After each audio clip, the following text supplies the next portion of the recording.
Abatagatifu duhimbaza tariki ya 27 Nyakanga hari mutagatifu Nathaliya na bagenzi be bahowe Imana i Cordoue mu gihugu cya Espagne mu mwaka wa 852.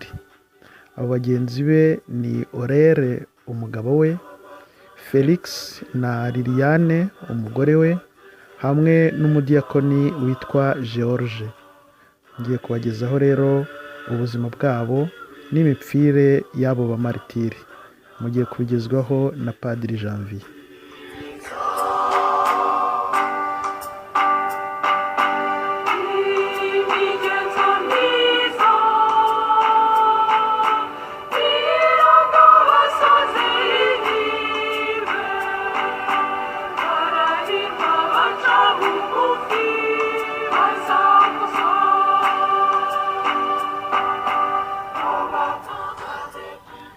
Nathaliya n'umugabo we Aurere, Felix n'umugore we Liliane hamwe n'umudiyakoni George, bose bapfuye bahowe Imana ku ngoma y'umwami Abdurrahman wa kabiri tariki ya 27 Nyakanga mu mwaka wa 852. Buri mwaka Kiliziya yibuka kuri iyo tariki ya 27 Nyakanga ubuhamya bwo kwemera bagaragaje. Mu gihe cyabo hadutse itotezwa ku bakristu, maze barafatwa bakatirwa urwo gupfa kuko bari banze guhakana ukwemera kwabo kwa gikristu ngo bayoboke idini ya Isilamu. Bari mu buroko, igihe cyose ntibahwemye gusingiza Imana imbere y'uko bicwa baciwe imitwe tariki ya 27 Nyakanga mu mwaka wa 852.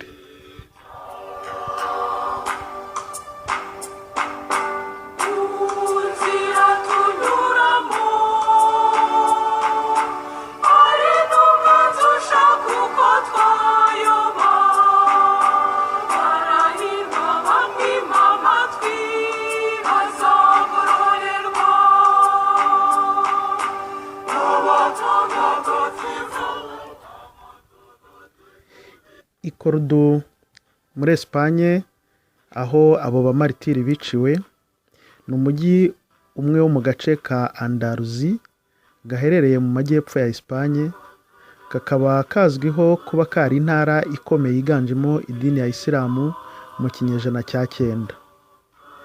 Mu ntangiriro z'ikinyejana cya 8 abitwaga abamor baturukaga muri Afurika y'Amajyaruguru biganjemo abo mu idini ya Isilamu bigaruriye iyo ntara ya Espagne, yo ikaba yaririmo abakristo benshi. Mu bya mbere rero bategetse abantu no kureka imyemerere yabo bakayoboka idini ya Isilamu, uwanze akicwa. Iryo akaba ari iteka umwami Abdurrahman wa kabiri yari yatanze.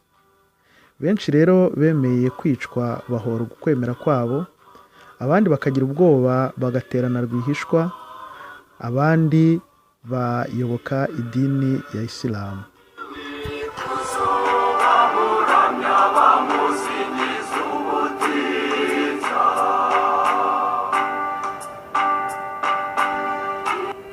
Hari abakristo bamwe bashyiraga hamwe mu rwego rwo guterana akanyabugabo.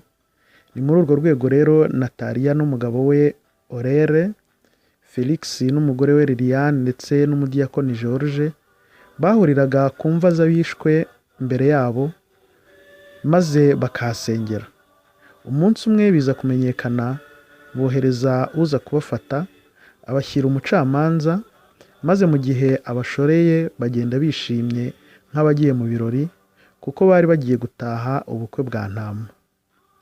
Bagezeyo umucamanza ababaza impamvu batari mu idini yemewe n'amategeko, maze bavuga ko ari abakristo.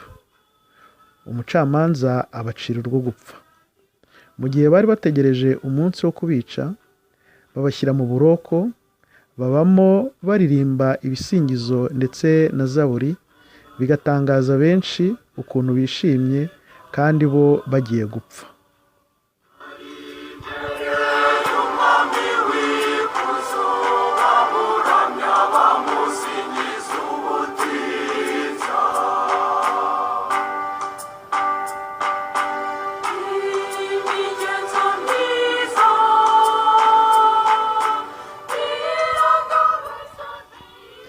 bari bubice rero umumarayika arababonekera ati nimukomere ntamara bategereje mu bwami bwe. Mbere yo kubica umucamanza abereka ibintu byinshi ari bubagororere nibahakana Kristo bakayoboka idini yari yemewe n'ubutegetsi, babyanga bakicwa. Bariko baravuga bati ahubwo uradutindira kuko ntamara dutegereje. Icyo gisubizo kirakaza umucamanza, ahita ategeka kubaca imitwe maze bahorwa Kristo gutyo. Ngiyo imipfire y'izo ntwari za Kristo, zanze kugurana Kristo ubukire n'ubuzima bw'isi, maze zikagororerwa ubugingo bw'iteka.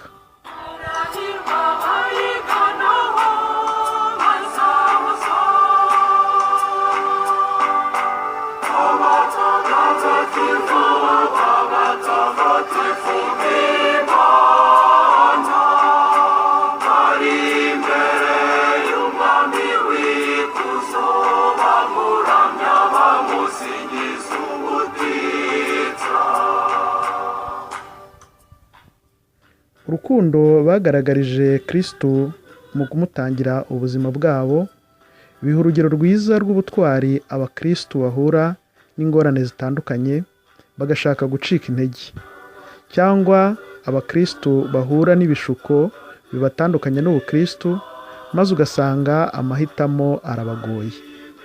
Dufatiye urugero kuri aba bamaritiri, Nathaliya n'umugabo we Orel, Felix n'umugore we Liliane ndetse n'umudiyakoni George, dusabe inema y'ubudacogora mu rugendo. Dusabire n'abagikomeje gutotezwa hirya no hino ku isi bazira ukwemera kwabo, maze buri wese yishyire yizane mu myemerere ye, ntawe abangamiye ariko nawe ntawe umubangamiye. Umunsi mwiza. Mwabigezwagaho na Padiri Janvier.